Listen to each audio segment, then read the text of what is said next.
ఇలా మనం చేసిన పాపాలతో మనం మరణిస్తే ఏంటో తెలుసా? భయంకరమైన శిక్ష.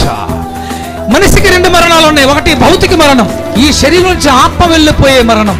ప్రతి మనిషికి ఉంది. ఇది భౌతిక మరణం. నువ్వు ధనవంతుడైనా దరిద్రుడైనా ఎంత గొప్పవాడివైనా చావు తథ్యం. మరణము చూడక బ్రతికే నరుడెవడు?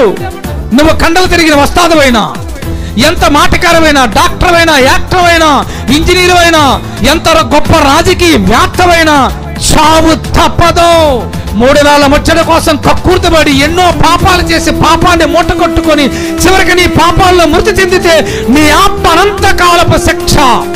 మంచి ఇల్లు, మంచి బళ్ళు, మంచి తిల్లు, మంచి ఒళ్ళు, మంచి సెల్లు, అబ్బబ్బబ్బ చాలా బాగున్నాం, మాకేంటి అనుకుంటున్నాం.